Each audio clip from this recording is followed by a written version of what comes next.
जय श्री राम। दोस्तों, आपका पूनम भक्ति ज्ञान चैनल में बहुत बहुत स्वागत है।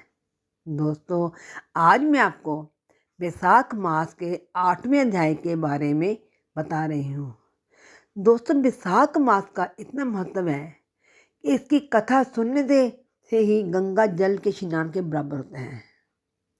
इसी कथा का इतना महत्व है कि कथा सुनने से ही गंगा जल स्नान के बराबर होते हैं।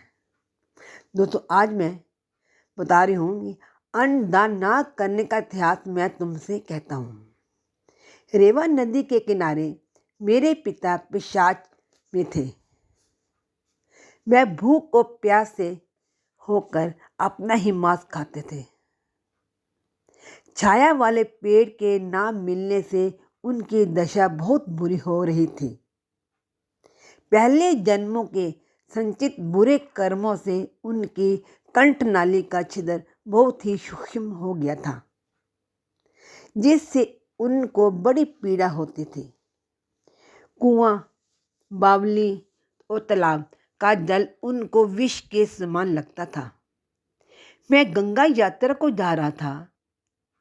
उस समय रेवा नदी के किनारे पहुंचा तो मैंने ये अद्भुत दृश्य देखा। एक पेड़ के नीचे बैठे हुए एक पिशाच अपना ही मांस खा रहा है और प्यास के मारे बुरी तरह से चिल्ला रहा है। मैं मुझको देखते ही मारने को दौड़ा, परंतु मेरे तेज के सामने मैं हताश हो गया। मुझको उस पर दया आ गई।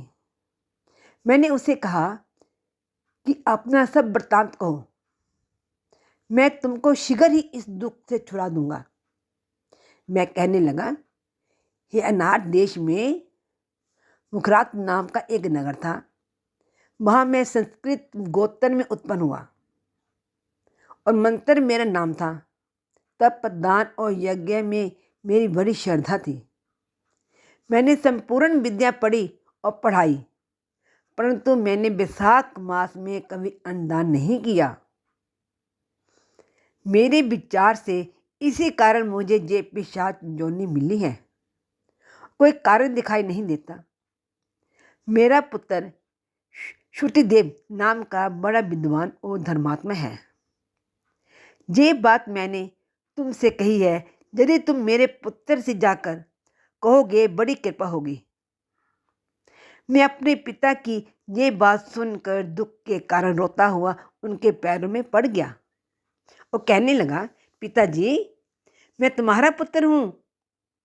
देवलोक से जहाँ आ गया हूँ। अब आप मुझको आज्ञा दीजिए, मैं क्या कार्य करूँ जिससे आपका ये दुख दूर हो। तब मैं बड़ी प्रसन्नता के साथ कहने लगा कि यात्रा करके शीघ्र घर जाओ। मैं संक्रांति के स्नान करके भगवान विष्णु के निमित्त अन्न आदि किसी श्रेष्ठ ब्राह्मण को दान दो, जिससे कुटुंब मेरी मुक्ति हो जाए। मैंने तीर्थ यात्रा करके घर आ वैशाख के मास में अन्नदान दिया। तब मेरे पिता पिशाच योनि से मुक्त हो मुझको आशीर्वाद देते हुए विमान पे बैठकर वैकुंठ लोक को गए। सो हे राजन, मैंने तुमसे धर्म का ये सारभूत कहा। अब तुम्हारी क्या सुनने की इच्छा है। दोस्तों, ये था 8वें अध्याय का महत्व। और वैशाख मास के कथा सुने मात्र ही कई पाप नाश हो जाते हैं। जिन्होंने मेरी कथा सुनी है उनका बहुत बहुत धन्यवाद। दोस्तों से आगे शेयर भी किया करो, ताकि हमारे इन 2 वचनों से किसी का भाग्य बदल जाए। और जिसने सब्सक्राइब नहीं किया वो सब्सक्राइब करे और लाइक भी करे और शेयर तो करना ही चाहिए आपको।